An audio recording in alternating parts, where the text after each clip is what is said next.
Salutations readers, welcome back to my channel. My name is Nkechi, and for today I'm going to talk about all the books that I read in the month of October.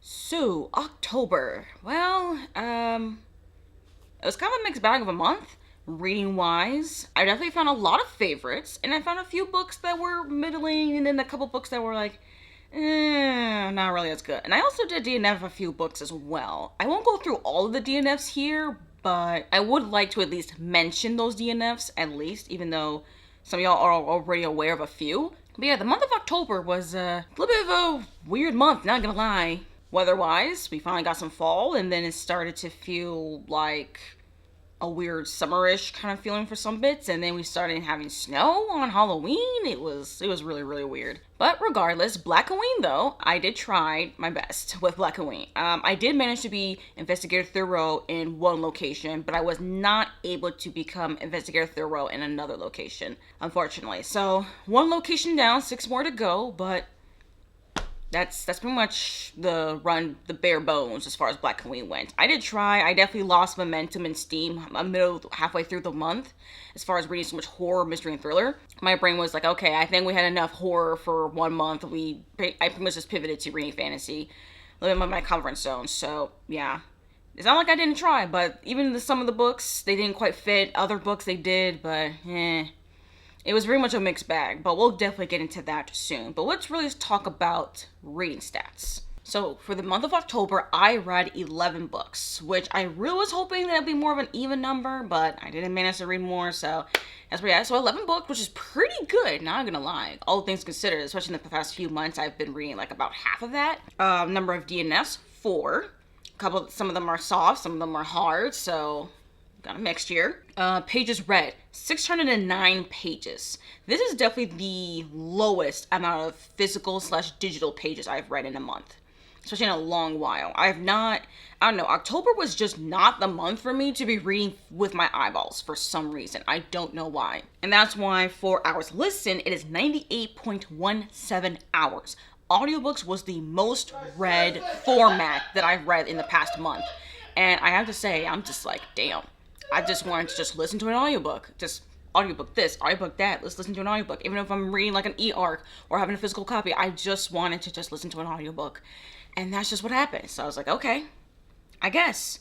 And as far as average rating, it's at 3.9 stars, which is pretty good, actually, all things considered, especially for a readathon. And especially as far as the range of ratings. I mean, the lowest rated book I have was around 2 stars, and then the highest is a 5-star. Even have a couple 4.75. So definitely a mixed bag as far as in quality, but in quantity we kind of were up there, and in quality was not too bad. I found a lot of new favorites. So all things considered, this was actually a really good reading month in quality and quantity. I just wish that as far as in formats read, I could like diversify that, but I don't know. I was just in an audiobook mood, I guess, so that's where we're at. Pretty much that is all I have to say as far as stats. So let's quickly just mention some DNFs. There's one book I did soft DNF, which was My Soul to Keep by Tana Reef Dew. I do plan to coming back to that book. The Naming Song by somebody, I don't remember the author's name. That's actually a hard DNF anyways. I got us an advanced listening copy for Macmillan Audio. It was boring. I'm not bothering with that one. You Dream of Empires by Alvaro Enrique. I do want to get back to that book whenever I'm really in the mood for that kind of like historical lit fic, and especially when I have the audiobook and the physical book, or at least an audiobook and an ebook. Just something where I can listen with my ears and read with my eyeballs. Devils Kill Devils by Johnny Compton. This one, unfortunately, was a hard DNF. I did not really like reading. I did not like listening to this audiobook at all. I was gifted of this audiobook thanks to Macmillan Audio, and this one was just not good, y'all. That's pretty much all the DNFs of the month. Now let's actually get to the books that I've actually read this month. Now I did say about like Devils Kill Devils was the book that I didn't really like, and that's because I started out the month with The Spite House by Johnny Compton. This one is an adult horror where we follow a man with his 2 girls, and they pretty much going hopping around and stuff until the dad finds out about this one job to just pretty much stay in his house for a certain amount of time and just let this old white lady know about like there's some happenings going on here. And yeah, that's pretty much ideally what the story is about. And I have to say, I really did enjoy it. I didn't particularly love the audiobook narrator, not gonna lie. I did find the narrator's narration to be quite slow, so I did have to speed up the audiobook. But I didn't particularly love the cadence of the narration, so it was a little bit of a detractor, but like the story itself though was indeed very, very interesting. I do find it weird though that the audiobook was like nearly 12 hours long, and yet the book, if you were to get it physically, is less than 300 pages, so that makes no sense to me. As far as the actual story, I find the characters to be endearing and interesting. I do find like the paranormal elements to also be pretty interesting as well. I did like the writing. The writing was pretty solid. I did have a little bit of issues on regarding pacing because I felt like the beginning was pretty slow. Like the first half was kind of slow, and then it started ramping up when we get to like the middle and stuff and towards the end for sure. I don't know. I think that's just the way we get information was just a little bit slow coming here, but at least I found it to be quite interesting, and that's why I really wanted to read Devils Kill Devils, which was a sophomore novel, and only to find out that the sophomore novel was actually worse than than his debut novel, in my personal opinion. So I don't know what happened there. But for The Spite House, this is definitely a book I do recommend, and it did definitely fit into Blackoween, specifically for Bayou Haunted House. So if y'all want to participate in Blackoween next year, or even July Noir for next year, I do recommend The Spite House by Johnny Compton. And I did give that book 3.75 stars. It wasn't quite a 4-star read because I love my nitpicks, but it's still a good book though. Highly recommend. Next up, I read The City in Glass by Nevo. This is a book that I actually got as an e-arc and an advanced listening copy. The e-arc was thanks to Tor.com, and then the advanced listening copy was from Macmillan Audio. So that was a hybrid read moment. And now I have a physical copy that I purchased from Pango. This book is a very literary-leaning fantasy novel. It's very short too, like, honestly, it's just a little bit over 200 pages, where we follow a demon named Vitrin, who is in charge, who pretty much likes to roam around in this city called Azrael, and it is this group of angels, particularly this one angel actually, that really destroys the city, and she curses this angel to pretty much not be able to go back with the other groups of angels that he was with. And it's pretty much just a slow-moving kind of story where we see this demon pretty much like talking about her city, the people who've lived in here, trying to like build up the city again through the ashes.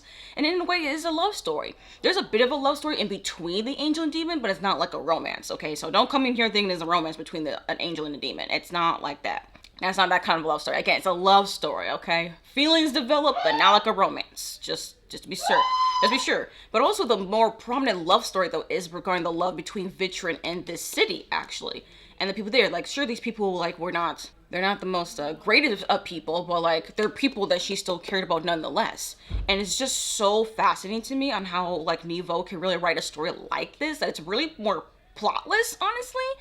And is it character driven? Kind of, but we also really get to see more like this history and going through past time, and it's just so, I just really loved it. It's a really weird kind of book, honestly, not gonna lie. I really love Nevo's writing, so that's why I really prefer reading with my eyeballs with this read, less so the audiobook. I thought the audiobook narrative was fine enough, but personally, when it comes to Nevo and I just think eyeballs and I with Nevo's writing just works. The audiobook, I don't know. I don't particularly love the audiobook narrator for it, but the audiobook narrator they did best, okay? They tried.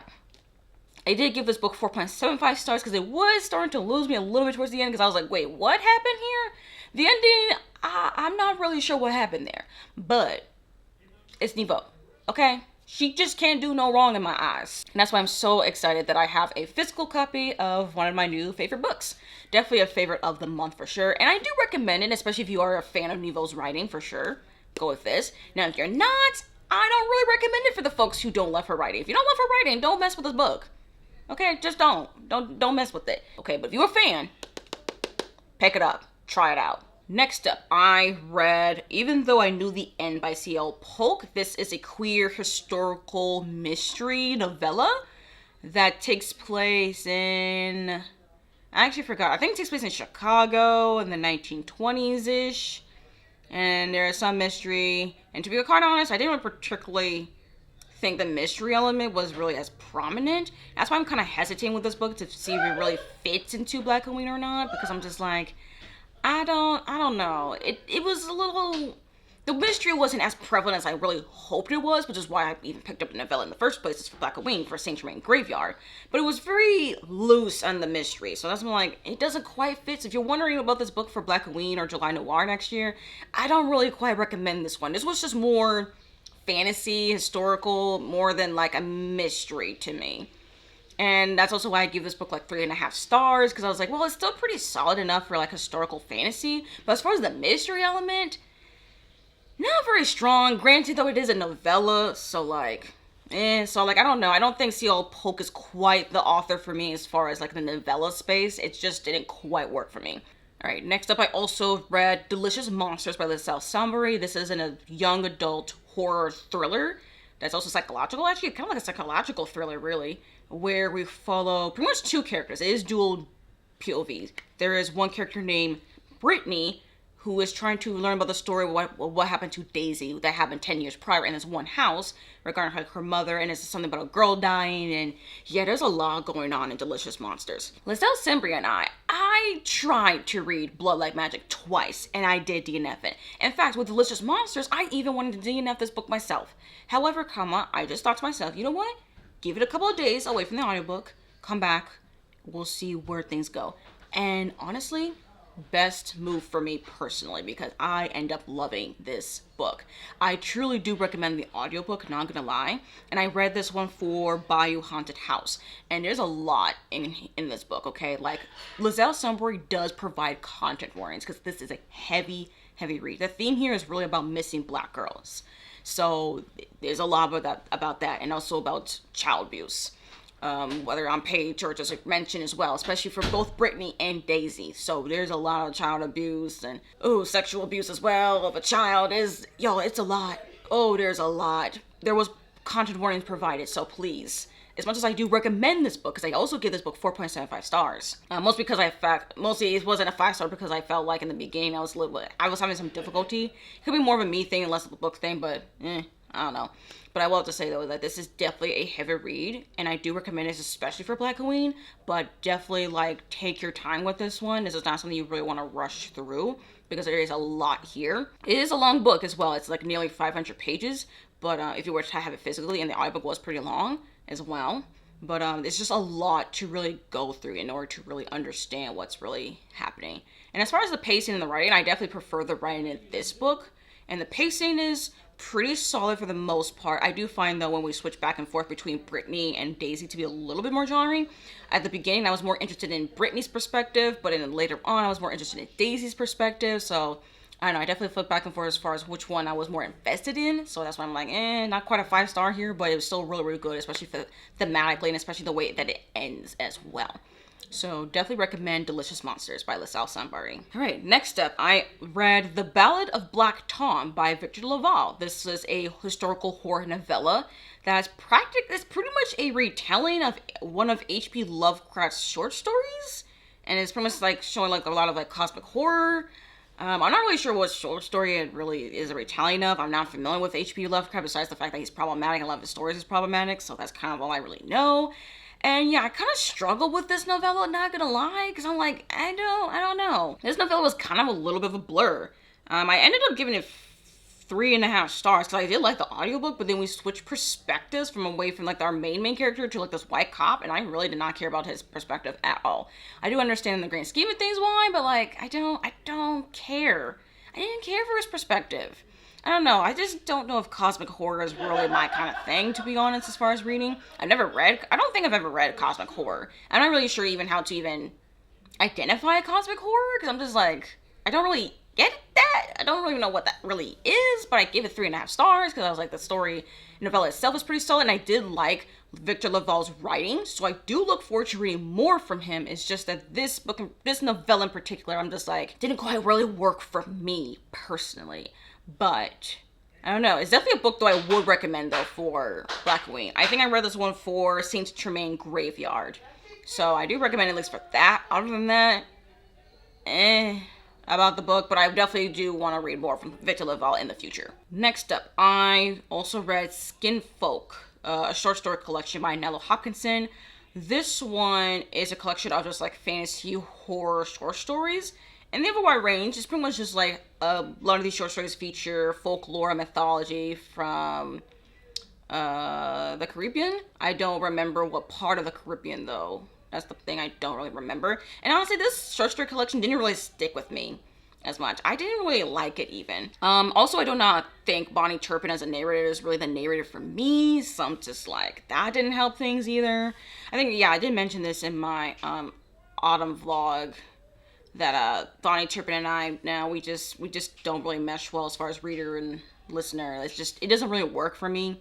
So yeah, I have to say the narration was not helpful here, and I did not care too much a lot on these short stories. Not a single one of these short stories really were in my brain. It's just like, okay, well, I read it, I guess. I was trying to read this one for Saint Germain Graveyard, but I don't know, nothing was really sticking with me. I gave this book 2.25 stars, somewhere around there. It might be a solid 2, but I'm leaving it at 2.25 stars for now. But yeah, I just really did not care for this short story collection. Especially with, I don't know, it just felt more fantasy to me. I don't know about the horror stuff, actually. Despite this being labeled as like fantasy horror, I didn't find the horror to be as horrifying to me. Which I don't know why I feel that way, but it just does not. So it was really hard for me to see if I can really count this for Blackoween or not. I was trying to read this for Saint Germain Graveyard, and it was just not working. In fact, it's the last book I tried to attempt as far as Saint Germain Graveyard, and that's the location I could not be investigator thorough in. So next year I'll try Saint Germain Graveyard again, but next year I'm definitely going to really cater my TBR to really be like, okay, this is without a doubt fits for Blackoween, because I've been finding books, especially in this location particularly, that does not really fit, and I don't like that at all. And I don't know, I want to try Nalo Hawkins in the future, but like, it's not going to be within a Blackoween context. It's just not. All right, now that's pretty much the end of all Blackoween related reads. Everything now I've read and within the month are non-Blackoween related books. So first up in the list is The Imposition of Unnecessary Obstacles by Malka Older. This is the sequel to The Mimicking of Unknown Successes. This is the second book in the Investigations of Massa Paletti series, which is like pretty much a queer mystery sci-fi novella series, where we follow these two people who pretty much have to work together like Sherlock Holmes, Watson style, but they are romantically involved. And I really enjoyed this one, actually. I definitely enjoyed this one more so than the first book, because I was just a lot more interested in the world and like really the idea of like humans possibly maybe being able to return back to Earth. Possibly, I don't know yet. But yeah, there's a possibility here, and I do find the mysteries to be like pretty interesting, but like it's not my main focus, because honestly, oftentimes I'm just really more invested in like Massa Paletti's like emotional, like what they're going emotionally between each other kind of thing. Even though this story is mostly told through Paletti's eyes, we do get like snippet of Massa's perspective, only within the first chapter though. After that, it's just Paletti, which I do hope that in the future we might get some more Massa though. I really want to really see the world though through Massa's eyes, so we'll see if that happens in the third book or not. Probably not, but I can always dream. And I gave this book 4.25 stars. Next up, I read The Seventh Veil of Salome by Silvia Moreno Garcia. This is my very first Silvia Moreno Garcia book, y'all. This is historical fiction where we follow actually 3 different women, really. This is pretty much about the production of Salome, which is apparently a biblical story, which I did not know prior to reading this book. I had no idea this was biblical at all until I got to the end. And I was like, bruh, how did I not realize this? Regardless, this is pretty much like we're talking about Salome, who's like some sort of person in the Bible or something. And about her, and then there's supposed to be like a film production pretty much about that. And we follow 2 women who are trying to get to who's trying to be the lead role. One of them gets the lead role, the other one does not. And we follow their perspectives. And then we also follow Salome's perspective as well, which I found it to be very, very interesting. And then we also get snippets of some like other people in regarding the production of this movie that is literally called The Seventh Veil of Salome. And I have to say, this was just so fascinating. I see why people love Silvia Moreno Garcia's works.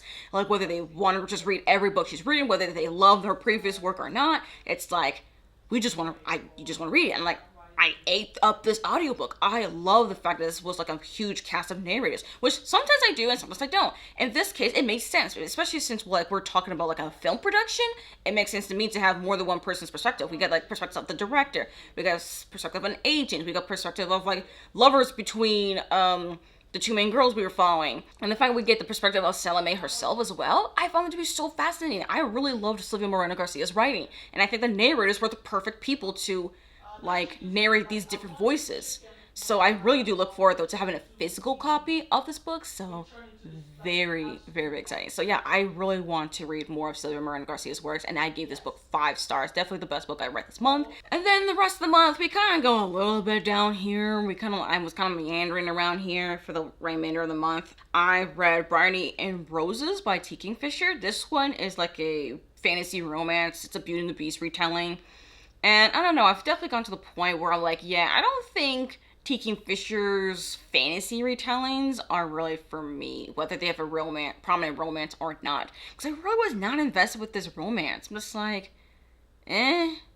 I did give it like 3.25 stars, but honestly, I'm just kind of like meh about it. I think the narrator was like fine enough.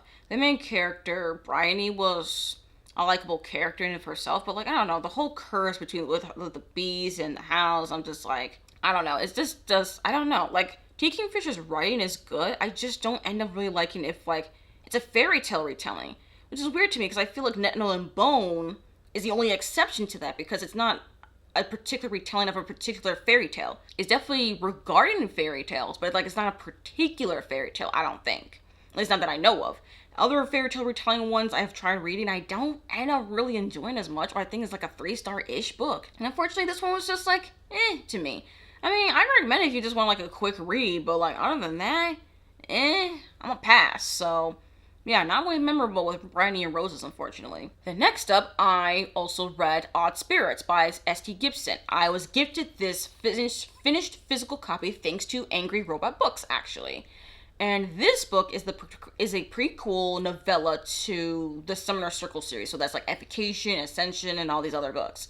So this pretty much is a novella focusing between Reese and Moira when they're within their first year of marriage. They're having a little bit of some strife, and somehow there is this entity that is like haunting this, like their house in a way. I don't know if haunting is the right word, but it's this entity that's stuck within the house and giving them headache and stuff and grief. So yeah, I will have to say, since I'm more accustomed to S.T. Gibson's writing within like this series now, as far as writing, it's solid enough. It's pretty much on par with Evocation, and this novella actually gave me more emotional context in regards to Reese and Moira themselves, because that's what I really wish for with Evocation we got more of. I know in the structure of the series, it's just meant to be like, oh, we're focusing more on one of these characters at a time, kind of thing, so they're more fully realized by when we focus on one of them. But at least with this novella, I get way more context regarding Reese and Moira. And especially like their love story, like how they met, they fell in love and stuff like that. And I will have to say, as far as this, especially if you need to read this or not, I'm not so sure. It depends on who you are as a reader. Because blanket statement-wise, I don't think you need to read this prequel novella if you've already read Evocation. Like, if you read Evocation first, I don't think you really need it. Because it depends on how you felt about what you already know about Reese and Moira. But if you wanted more emotional context, you get that here, if that's what you want. And I will have to say there's a lot regarding lack of communication, miscommunication, and I think it makes sense because, well, honestly, they married pretty quickly and young. And they didn't really, like, live with each other, kind of, like, learn more about their communicational habits and all these other things before they started to move in and get married. They kind of rushed into it, not gonna lie. So it makes sense why they have all of these communication issues. And, well, yes, that is frustrating, but honestly, it made sense to me. I was like, yeah, that makes sense to me why y'all are having all this strife. And why there's this entity that's stuck within your house. And because a lot of it is the lack of their communication, which is what I did appreciate actually within Evocation about that. We do get a little bit of David, though. David is also featured here. He does get bits and pieces in here, but it's mostly focused on Reese and Moira. So if you're working for more David, read Evocation. But yeah, this one definitely gives me some more context though, especially regarding some references from Evocation and regarding to this particular incident. So plot-wise, you don't really need to read this novella. But if you wanted to read it for the characters, because honestly, that's what this entire series is about, is the characters, I think it's helpful to at least get a little bit more context regarding Reese and Moira's like relationship and how their beginning part of the marriage was a lot more on rocky waters, let's just say. But I have to say, I am at least happy though that I did at least read this novella because it does give me a little bit more something to look forward to regarding Ascension. So yeah, I definitely I'm very curious actually to see how we're gonna deal with like Reese when we focus on him, because I do find him a little bit more interesting with this novella than I did with an Evocation. So with this, it's giving me some context at least. But yeah, that's what I would say. And I gave this one 3.5 stars. Pretty solid. I do enjoy this more than Evocation, and now I'm actually really looking forward to reading the sequel of Evocation, Ascension, where we're following more Reese, thanks to the events of the end of Evocation. And then last, but certainly not least, I did finally manage to get the audiobook of Ghostsmith by Nikki Powell Preto. And I don't know if any of y'all were here last year, but I read Bonesmith last year and I loved it. It was the first book in the House of the Dead duology by this author, where it was pretty much like compared to like Gideon the Ninth meets like Game of Thrones White Walkers. And we follow a very impulsive, slightly cocky character named Ren, who is a bonesmith, and she's trying to like prove herself as a bonesmith to her father, but then she meets like this guy named Julian, and she also meets this prince named Leo, and like there's whole romance between her and Julian, and she builds a friendship with Leo. That's what happened in the first book. In the second book, we just follow the events through the ending of that book, and I have to say this was a pretty solid ending. I found this book to be pretty much on par with Bonesmith, and yeah, because I truly believe that if you really enjoy Bonesmith, you're going to enjoy Ghostsmith. It's not much of a difference as far as like in quality or anything. It's pretty much the same. I found the pacing to be relatively the same. I found the writing to be the same. I love to say it's not as action-packed until like the second half of the novel. The first half, we're kind of just like figuring out what to really do and how we're going to get to a certain place. And then we get some revelations and stuff in the middle, and we get the falling out of all those revelations and what to do next in the second half. And I have to say, I found that kind of like structure of pacing to be very interesting and engaging for me. And we also get a little bit more of the interiority and emotional complexity regarding with Ren, and especially with regarding more about her family as well. Especially with the title Ghostsmith. Well, we learn more about Ghostsmiths and how that relates to Bonesmiths and stuff, and how all that really happens together. And I have to say, it was pretty solid. I do like how the ending of Bonesmith really happened between Ren and Julian, how that gets resolved in the second book. I also really like Leo and how we kind of see a little bit more of him as well, emotionally and mentally. It's very, very interesting personally. And yeah, this was just a really good conclusion to a duology. And so I finished another series, and I'm really happy about that actually. So I definitely do recommend this duology if you've never checked it out already. And I give this book a solid 4 stars. I don't think it's as great as Bonesmith personally, but it's definitely a solid enough young adult fantasy conclusion that like I just recommend it to anyone who's really had a great time with Bonesmith to read Ghostsmith whenever you have a chance. Anyways, that is it. This is, well, the 2 books I have physically with me, not gonna lie, but that's all the books that I've read this entire month. So got a few hits, got some misses. Blackoween, it was a struggle. Just trying to find the right books that fit for Blackoween.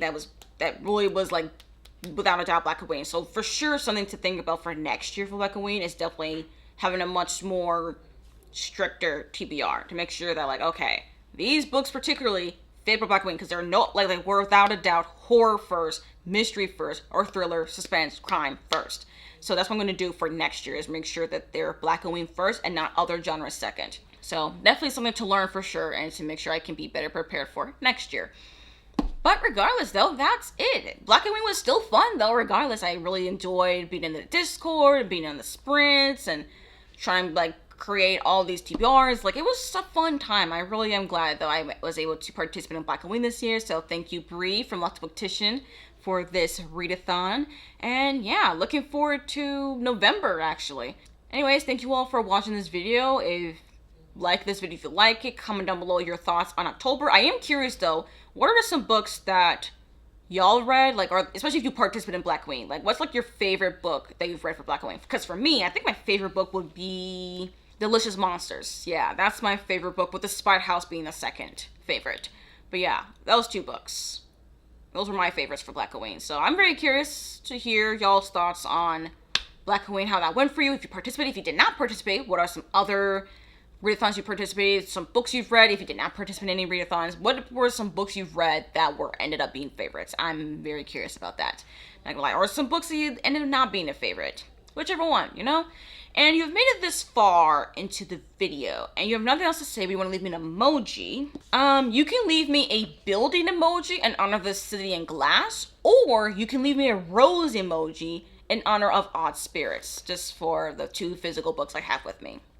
Anyways, thank you all for joining me and coming on to this video and seeing my channel. If you like my channel, I do recommend subscribing. And I do hope to see you all in my next video. Bye!